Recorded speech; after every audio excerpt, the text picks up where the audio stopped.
ხალხი მივესალმებით იმედი ლაივის პირველ სტუმარს რეგიონული განვითარების და ინფრასტრუქტურის მინისტრი რევაზ სოხაძე შემოგვიერთდა სტუდიაში და მასთან სწორედ სამინისტროს პრიორიტეტებზე და ყველაზე მნიშვნელოვან პროექტებზე ვისაუბრებთ. საღამო მშვიდობის.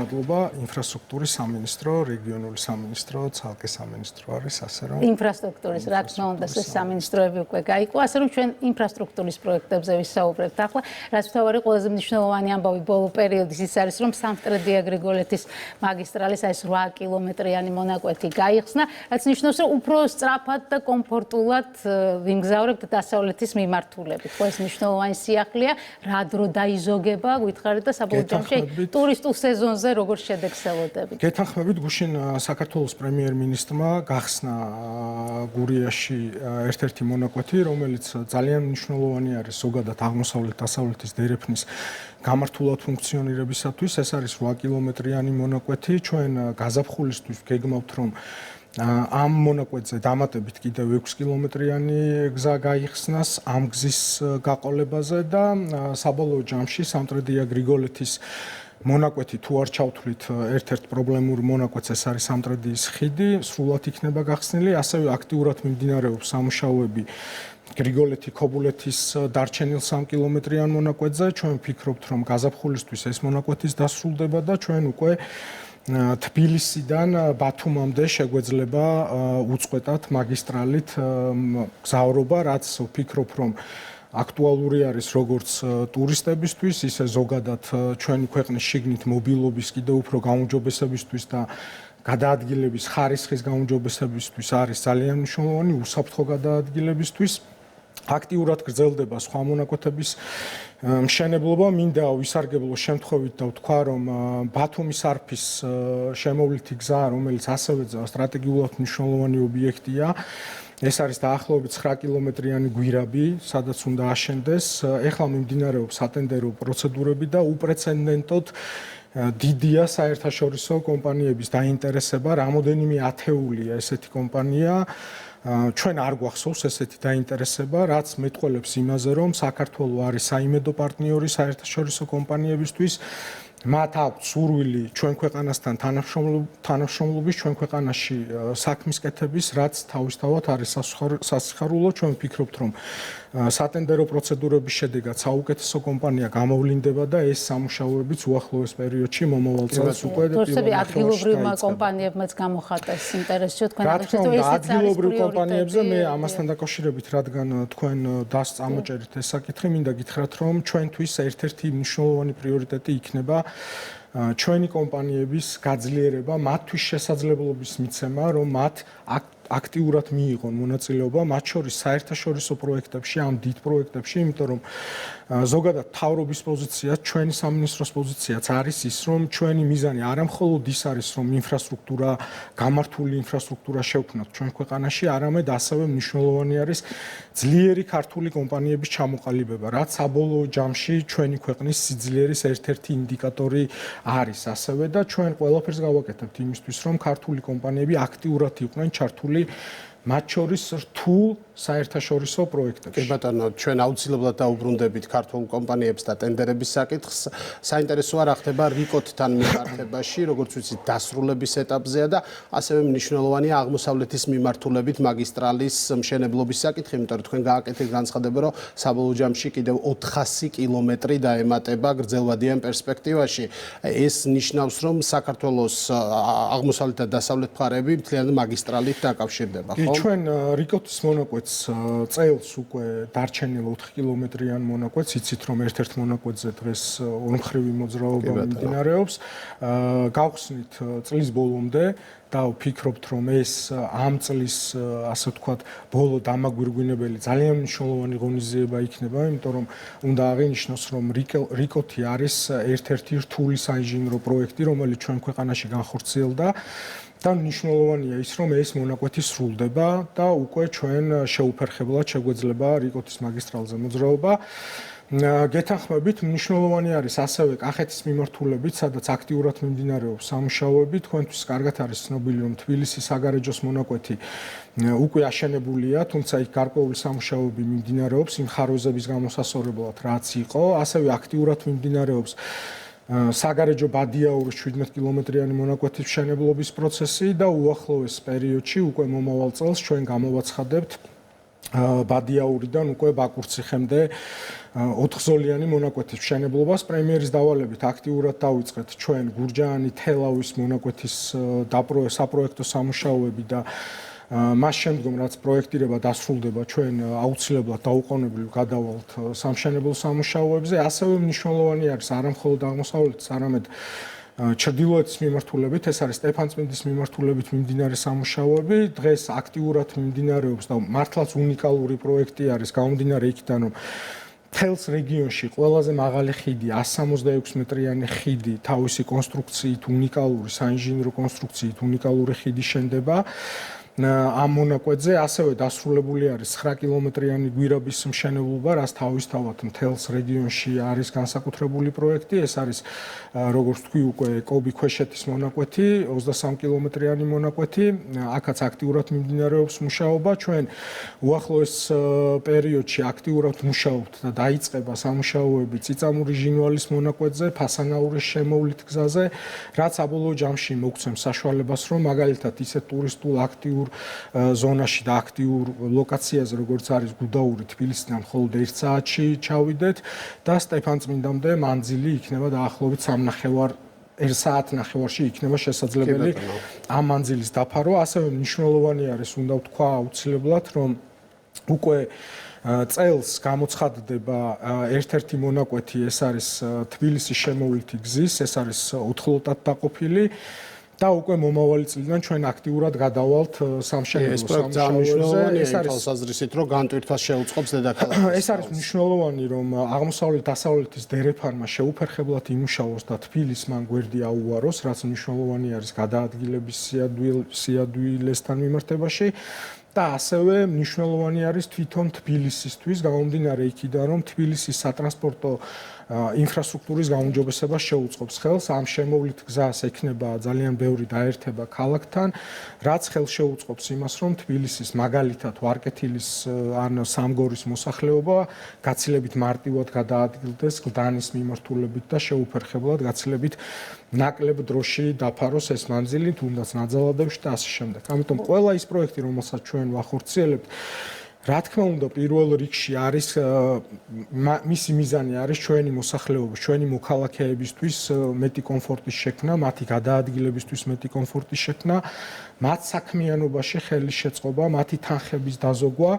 ასევე მნიშვნელოვანი არის ტურიზმთან დაკავშირებით ყველა ამ პროექტის განხორციელება და რა თქმა უნდა, სატრანზიტო ფუნქცია, რომელიც ჩვენს ქვეყანას აქვს და ამ მიმართულებით ჩვენი ქვეყნის მიზიდულობის გაზდის თვალსაზრისით არის, რა თქმა უნდა, სტრატეგიულად ძალიან მნიშვნელოვანი. ასევე ძალიან მალე დაიწყება სამუშაოები წითელი ხიდის მიმართულებით და სადახლოს მიმართულებით, რუსთავი წითელი ხიდის და რუსთავი სადახლოს მიმართულებით, მაგისტრალის მშენებლობასთან დაკავშირებით, რაც საბოლოო ჯამში ამ დერეფნის ძირითად ჩონცხს შექმნის, თუმცა ჩვენ ამით არ დაუკმაყოფილდებით. და მნიშვნელოვანი არის საგზაო ინფრასტრუქტურის მუდმივი გაფართოება, ახალი გზების მშენებლობა, ჩვენ ამ მიმართულებითაც აქტიურად მუშაობთ. მომავალი წელი მნიშვნელოვანი იქნება ასევე შიდა სახელმწიფოებრივი გზების გაუმჯობესების და რეაბილიტაციის კუთხით. ჩვენ აქტიურად დავიწყეთ ამ მიმართულებით სამუშაოები და მინდა გითხრათ, მაგალითად დავაანონსო, რომ მომავალ წელს დაიწყება ხაშური ახალციხის გზის სრული რეაბილიტაცია, რაც მის განვლადობას კიდევ უფრო გაზდის, კომფორტულს გახდის. ჩვენ ასევე აქტიურად მუშაობთ ყველა ტურისტულ და არა მხოლოდ ტურისტულ, არამედ დასახლებულ პუნქტებს გვინდა რომ მაგისტრალებმა გზა აუარონ, ეს მნიშვნელოვანია ერთის მხრივ გადაადგილების გაადვილებასთან დაკავშირებით და ასევე ეკოლოგიურ მდგომარეობასთან, უსაფრთხოებასთან დაკავშირებით, იქ სადაც მოქალაქეები აქტიურად გადაადგილდებიან, მაგალითად ესეთი არის ბორჯომი და შუა ქალაქში გვაქვს ცენტრალური მაგისტრალი, რაც ნამდვილად არ არის ნორმალური. ჩვენ დელეგატთან ერთად და ადგილობრივ ხელისუფლებასთან ერთად ამაზე ბევრი მსჯელობა გვქონდა. ჩვენ დავიწყებთ უკვე კვლევით სამუშაოებს თუ როგორ შეიძლება საგზაო ინფრასტრუქტურის ისე მოწყობა, რომ ერთის მხრივ მოხსნათ ეს პრობლემა და მეორეს მხრივ არ დავაზიანოთ ბუნება, რაც ასევე კრიტიკულად მნიშვნელოვანი არის კონკრეტულად ბორჯომის შემთხვევაში, თუმცა არა მხოლოდ ბორჯომის შემთხვევაში. ბუნებას მომცემ თავარ მაგისტრალს დაუბრუნდები დასავლეთის მიმართულებით ეს სამტრედიის მონაკვეთი, რომელიც რთული აღმოჩნდა სხვადასხვა პრობლემის გამო, იქ ხარვეზებიც იყო გადაცნობების და როგორც ვიცით, რამდენიმე ადამიანის პასუხისმგებლობის საკითხიც დადგა. დღეს რა სიტუაცია არის? ზოგადად სირთულე რაში მდგომარეობს ამ მონაკვეთის რაიმე განსაკუთრებულ შემთხვევასთან თუ გვაქვს საქმე და რა ვითარებაა დღეს? დიახ, აქ გვაქვს გარკვეული პრობლემა შესრულებული სამუშაოების ხარისხთან დაკავშირებით. ჩვენ აქტიურად მუშაობთ დღეს იმისთვის, რომ ეს პრობლემა რაც შეიძლება მალე აღმოიფხვრას, შესაბამისი ნაბიჯებია გადადგმული, საპროექტო გადაწყვეტები არის შემუშავებული და ჩვენ პრემიერის დავალებით გვაქვს დავალებული უпростоრად რომ უმოკლეს ვადაში ეს პრობლემა აღმოფხრათ და ვფიქრობთ, რომ მომავალი წლის 27 წლის დასაწყისისთვის ჩვენ ამ მონაკვეთსაც სრულად გავხსნით და უკვე შესაძლებელი იქნება შეუფერხებლად ამ მონაკვეთზეც გადააგვიოს. რახან პრობლემები ახსენეთ, მნიშვნელოვანია ცხადია ხარისხიც და მნიშვნელოვანია ვადებიც. თქვენ, როდესაც მინისტრად დაინიშნეთ, ისაუბრეთ იმაზე, რომ იყო 161 პრობლემური პროექტი და 122 გადავადებული. რა ვითარება ამ თვალსაზრისით და მნიშვნელოვანია როგორ გადაჭრით ამ საკითხებს, იმიტომ რომ ერთ-ერთი საკითხი, რაც მახსოვს თქვენ ახსენეთ, იყო ლაბორატორიის შექმნა, რომელიც მაგალითად გზების ხარისხს რეალურად შეამოწმებს. აი, ამ თვალსაზრისით რას აპირებთ? ასე ვთქვათ, ამ განცხადებას არაერთგვაროვანი შეფასება მოყვა, ბევრნაირი შეფასება მოვისმინეთ, თუმცა მნიშვნელოვანი არის, როდესაც რაღაც საქმეს იწყებ, უნდა მოახდინო პრობლემების იდენტიფიცირება, პრობლემების დამალვას არასდროს არავისთვის კარგი არ მოუტანია. ჩვენმა გუნდმაც პირველი რაც გავაკეთეთ, იყო იმ პრობლემების იდენტიფიცირება, რაც ზოგადად ამ სისტემაში არსებობს და ბევრი მათგანი არის იყო სუბიექტური მიზეზებით, თუმცა რა თქმა უნდა იყო ძალიან ბევრი ობიექტური მიზეზით გამოწვეული პრობლემები. სრულად მოხდა ამ პრობლემების იდენტიფიცირება, თუ რა არის ის მიზეზები, რის გამოთაც ჩვენ გვაქვს ვადაში ჩამორჩენა, ჩვენ გვაქვს უხარისხოდ შესრულებული სამუშაოები და ჩვენ დავსახეთ ის გეგმა და ის გადასადგმელი ნაბიჯები, თუ რა უნდა გავაკეთოთ იმისთვის, რომ ეს პრობლემები აღმოფხრათ. მე კიდევ ერთხელ დავუბრუნდები კომპანიების თემას. ჩვენთვის მნიშვნელოვანი არის ის, რომ ჩვენ ყველა სამშენებლო კომპანიას, ყველა იმ კომპანიას, რომელიც ამ მიმართულებით მუშაობს, ვუყურებთ როგორც პარტნიორებს და ჩვენთვის მნიშვნელოვანია, ჩვენი ამოცანაა, რომ ეს კომპანიები იყვნენ ძლიერები, გაძლიერდნენ, თუმცა თუ კომპანიას თავად არ სურს, რომ ამ თამაშის წესებს დაემორჩილოს და თუ მას არ შეუძლია ხარისხიანი პროდუქტის შექმნა კონკრეტულ ვადაში, მაშინ რა თქმა უნდა ჩვენ გაგვიჭირდება ესეთ კომპანიებთან თანამშრომლობა. რამდენად წამოყვათ ბიზნესი, აი კმაყოფილი ხართ მათი განწყობით კონსტრუქციული. ხვალაც გვაქვს შეხვედრა ინფრასტრუქტურის მშენებელთა ასოციაცია აქტიურად არის ამ მედიაციაში ჩართული. ხვალაც გვაქვს შეხვედრა, რომ გარკვეულწილად შევაჯამოთ გასული წელი და ასევე მათ გავაცნოთ ჩვენი სამომავლო გეგმები. ჩვენი მოთხოვნა არის მარტივი. ჩვენ როგორც დამკვეთი სახელმწიფო უდგებით ესე, რომ ჩვენ გვინდა ხარისხიანი პროდუქტი და ამ მიმართულებით კომპრომისი ვერ იქნება დაშვებული და არ იქნება დაშვებული. გვინდა დროულად იმ ვადაში, რაც კონტრაქტით არის გათვალისწინებული და ყველა ტენდერს, ყველა კონტრაქტს ხარჯეფექტურობა, რასაც პრემიერ-მინისტრი ხშირად ხმარობს ამ სიტყვას, ეს არის ძალიან მნიშვნელოვანი. ჩვენ არ ვამბობთ, რომ თუ რაღაცის საბაზრო ღირებულება არის 10 ლარი, ჩვენ არ გვინდა რომ ეს საქმე გავაკეთოთ 5 ლარად. მაგრამ არც იმისთვის არ ვართ მზად და არ გავაკეთებთ ისე რომ თუნდაც 10 ლარი და 15 თეთრი გადავიხადოთ. ეს მნიშვნელოვანია. ჩვენ გადავიხდით მხოლოდ იმას, რაც არის საბაზრო ღირებულება, ამ მიმართულებითაც ჩვენ ძალიან მნიშვნელოვანი ნაბიჯები გადავდგით. აქ არის ჩართული აქტიურად მთავრობის ადმინისტრაციასთან ჩვენ ძალიან აქტიურად თანამშრომლობთ, იმიტომ რომ ერთობლივად დგება ყველა იმ რეფორმის გეგმა და შემდგომ განხორციელებაც, რაც აუცილებელია ამ სფეროს გაჯასაღებისათვის, ასევე ეკონომიკის სამინისტროსთან. მნიშვნელოვანი არის ის, რომ ჩვენ შევცვალეთ აბსოლუტურად საფასო პოლიტიკა, რეალური ფასების დადგენა ხდება, იმიტომ რომ ქონდა შემთხვევები, როდესაც გარკვეულ სახეობებზე ქონდა დაბალი ფასი, მაგრამ სამაგიეროდ იყო რაღაცა ასე ვთქვათ პოზიციები, სადაც რამოდენიმეჯერ შეიძლება ძვირი ყოფილიყო, ვიდრე საბაზრო ღირებულება არის. ამიტომ ჩვენ ამ მიმართულებით ძალიან აქტიურად მუშაობთ, შევცვალეთ მიდგომები, ასევე მნიშვნელოვანი არის, რომ ჩვენი ქვეყანა 2027 წლიდან უკვე გადავა სრულად ევროკოდებზე, თანამედროვე სამშენებლო სტანდარტებზე, იმიტომ რომ დღესაც კი ჩვენ ქვეყანაში ფართოდ არის გავრცელებული 1080-იან წლებში არსებული სამშენებლო ნორმები, რაც ვერანაირ კრიტიკას ვერ უძლებს, რა თქმა უნდა და ამ მიმართულებითაც ძალიან აქტიური ნაბიჯები გადავდგით. ასევე ჩვენთვის კრიტიკულად მნიშვნელოვანი არის ყველა ტენდერის, ყველა შესყიდვის გამჭვირვალედ წარმართვა ამ პროცედურების და ამ მიმართულებითაც ძალიან ბევრ ნაბიჯებს ვდგამთ. ასევე სატენდერო პირობების სწორად ჩამოყალიბება, რომ სწორმა კომპანიებმა მიიღონ მონაწილეობა. აქ მნიშვნელოვანი არის ხშირად ალბათ ჩვენს მაყურებელსაც გაუგია და გახმაურებული საქმეებიც იყო ავანსების მართვასთან დაკავშირებით და ეგრეთ წოდებული შავი და თეთრი სიებზეც ამაზეც რო ვისაუბროთ, იმიტომ რომ მოქალაქეებმა იციან, რომ როდესაც ხდებოდა ასეთი შემთხვევებიც, როცა კონკრეტული კომპანია მაგალითად შუაგზაში ტოვებდა კონკრეტულ პროექტს და ამიტომ თეთრ სიაზე იმსჯელეთ ბიზნესთან ერთად. მნიშვნელოვანია რა კუთხით რო აუხსნათ ეს მაყურებელს და რა რისკებს დააზღვევს ეგრეთ წოდებული თეთრი სია. თუ დრო მე რამოდენიმე ალბათ წუთი დამჭირდება. ბიზნესი როგორ არის, ხომ? ნებისმიერ ყველასთვის ალბათ ანაბანაა, რომ ჩვენ კომპანია როდესაც ტენდერს იგებს, ის უნდა იყოს სისხლსრცეულად დაინტერესებული, რომ რაც შეიძლება მოკლე ვადაში დაასრულოს ეს ტენდერი და მიიღოს შესაბამისი გასამრჯელო, იმიტომ რომ მას ამით გაცილებით მეტი სარგებელი, ის ამით გაცილებით მეტ სარგებელს მიიღებს.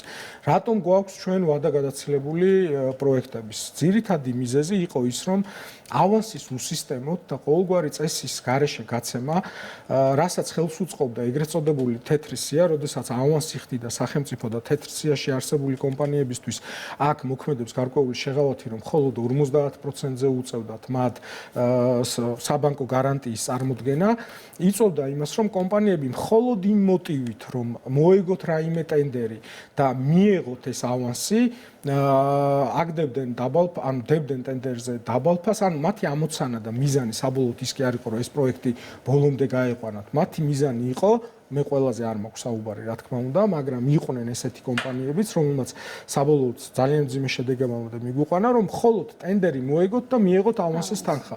და შემდგომ ის პროექტი როდის განხორციელდებოდა, ამაზე არავინ აღარ ფიქრობდა და იმიტომ გვაქვს და აბსოლუტურად სამართლიანი გულისწყრომა მოსახლეობას იმასთან დაკავშირებით, რომ ვერ აშენდა წლებია სკოლა, ვერ შენდება ბაღი, დაიგვიანა წყლის პროექტმა, გზის მშენებლობა არის გაჭიანურებული, ზუსტად ამ მიზეზების გამო არის და ჩვენ ამას ვეღარ დავუშვებთ. როგორ დააზღვევთ ამ რისკს? ჩვენ ამას ვეღარ დავუშვებთ. მე ზუსტად როდესაც ვახსენე ერთი თეციასთან დაკავშირებით არის მიღებული გადაწყვეტილება და ეტაპობრივად ჩვენ იმიტომ რომ კომპანიებს არ შეუქმნათ ფინანსურად სერიოზული პრობლემები 29 წლისთვის უკვე ამ მიმართულებით აბსოლუტურად ახალი მოდელი გვექნება და ამასთანავე ჩვენ სატენდერო პირობებს როცა გულისხმობ ახალ სატენდერო პირობების ჩამოყალიბებას ზუსტად ამას გულისხმობ რომ იქნება ისეთი ინსტრუმენტები ჩადებული, რომ მაქსიმალურად თავი დავიზღვიოთ ესეთი მოდი ასე ვთქვათ უპასუხისმგებლო კომპანიებისგან და უპასუხისმგებლო ქმედებებისგან და ამ მიმართულებით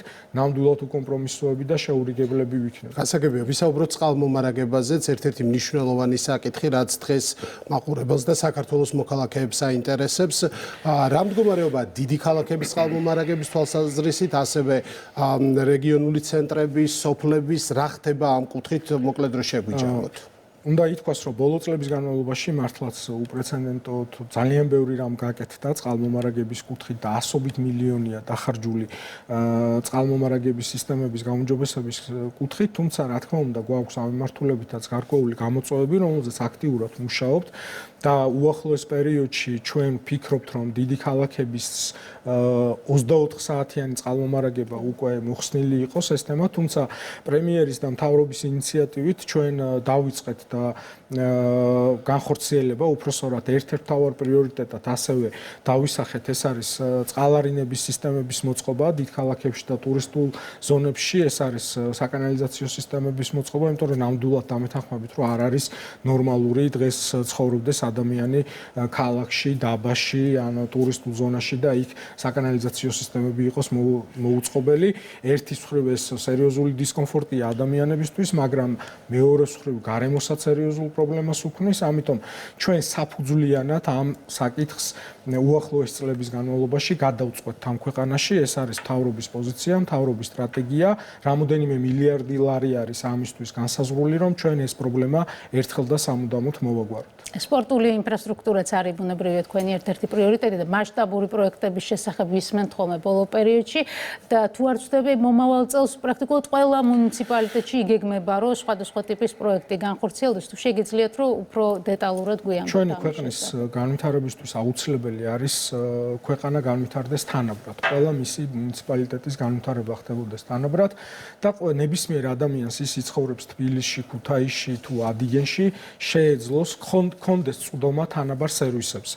ეს არის სასოცლოდ მნიშვნელოვანი, ბევრი მიზეზის გამო, რომლის შემოთვლასაც არ დავიწყებ, თუნდაც ახლა სპორტულ მიმართულებაზე, როდესაც ვსაუბრობთ, ჯანსაღი ცხოვრების წესიდან დაწყებული, უბრალოდ ჯანსაღი თაობის აღზრდისთვის, ან თუნდაც სპორტის ამა თუ იმ სახეობის განვითარებისთვის არის ძალიან მნიშვნელოვანი. ამიტომ მთავრობის გადაწყვეტილებით ჩვენ ყველა მუნიციპალიტეტში ვუზრუნველყოფთ იმას, რომ უახლოეს პერიოდში იყოს მულტიფუნქციური კომპლექსები, თუმცა ეს არ იქნება მხოლოდ სპორტული მიმართულებით, აქ ასევე იქნება კულტურული ელემენტი, რაც ასევე ძალიან მნიშვნელოვანი არის, რომ ჩვენს ყველა მუნიციპალიტეტში ადამიანებს ჰქონდეთ ამ მიმართულებით აქტივობების განხორციელების საშუალება, ასევე ფეხბურთთან დაკავშირებით, რაგბთან დაკავშირებით ძალიან აქტიური ნაბიჯები იდგმება და ჩვენ გვექნება ყველა მუნიციპალიტეტში სავარჯიშო მოედნები, სადაც ათასობით ბავშვი შეიძლება რომ ივარჯიშოს და შეიძლება ყველა აქედან პროფესიონალი სპორტსმენი არ გამოვიდეს, მაგრამ მათ ჩამოყალიბებას ეს ნამდვილად ძალიან დიდად უწყობს ხელს და პროფესიონალი ფეხბურთელები ძალიან გვჭირდება. რაც უფრო მეტი საფეხბურთო მოედანი გვექნება, მით უფრო მეტი კვარაცხელია გვეყოლება ჩვენ ქვეყანაში, რაც საბოლოო ჯამში ყველას ერთად გვახარებს ხოლმე. ამიტომ ამ მიმართულებითაც ჩვენ სპორტული ინფრასტრუქტურის განვითარების კუთხით მნიშვნელოვან ნაბიჯებს ვდგამთ. ზოგადად გონია, რომ მომავალი წელი გარდამტეხი იქნება ინფრასტრუქტურული პროექტების დაწყების მიმართულებით. ასევე არ ვიცი, მე ერთი მინდა აუცილებლად ვახსენო, ჩვენ აბსოლუტურად შევცვალეთ მიდგომა პროექტირებასთან დაკავშირებით და პირველად შეიძლება ითქვას მუნიციპალური განვითარების ფონდის ფარგლებში ჩვენ პროექტირება დავიწყეთ კონკურსების გზით. ჩვენ ვახსენეთ, რომ ძლიერი ქართული კომპანიები არის ჩვენი ერთ-ერთი მთავარი ამოცანა, მაგრამ ასევე მთავარი ამოცანა არის ძლიერი მათ შორის არქიტექტურული კომპანიების შექმნა, იმიტომ რომ ბევრი ის პროექტი მათ შორის, რომელიც დღეს ანუ ადაგადაცილებით არის ან პრობლემებია, პრობლემები ზუსტად გამომდინარეობს იქიდან, რომ არ გქონდა სრულფასოვანი პროექტები. უნდა ვთქვათ, რომ პროექტირება მიდიოდა გზადაგზა, იწყებოდა მშენებლობა და შემდგომში ხდებოდა გარკვეული ნაწილების დაპროექტება, რაც თავისთავად იწვევდა პროექტის შეფერხებას, სამშენებლო პროცესის შეფერხებას და მთლიანად ჰქონდა გარკვეულწილად რაღაც მანკიერი, ასე ვთქვათ, სისტემა. დღეს ჩვენ გამოვაცხადეთ კონკურსები, სადაც ჩემ და გასახარად და ჩვენ და გასახარად უნდა ითქვას, რომ ძალიან აქტიურად ჩაერთვენ ქართველი არქიტექტორები, საკმაოდ ძლიერი ჯგუფები ყავს ამ მიმართულებით, ძლიერი არქიტექტორები, რომლებიც არასდროს სახელმწიფო, ასე ვთქვათ, მიმართულებით არ იყვნენ ჩართულები და არ მონაწილეობდნენ და ჩვენ ახლა იმედი გვაქვს, რომ სრულფასოვანი გამართული არქიტექტურული პროექტები, რომელსაც ჩვენ საბოლოო ჯამში ჩავიბარებთ, ერთის მხრივ ეს არის ის, რომ ვიზუალურად ეს ყველა პროექტი იქნება ძალიან კარგი, ლამაზი და მნიშვნელოვანია რაღაცას რომ ვაშენებთ, რომ ვიზუალური მხარეც ამ მიმართულებით იყოს საინტერესო და თანამედროვეობას პასუხობდეს და ამასთანავე ტექნიკურად იქნება გამართული, რაც ჩვენ მოგცემს იმის წინაპირობას, რომ შემდეგ სამშენებლო პროცესის დროს აღარ მოხდეს შეფერხება და ეს ძალიან მნიშვნელოვანი არის. საკითხსაც უნდა შევეხოთ, ეს არის სკოლების მშენებლობა, რეაბილიტაცია, ვინაიდან ეს ნაწილი უკვე თქვენი სამინისტროს ქვემდებარე გახდა, განათლების სამინისტროს აღარ აქვს ეს ფუნქცია.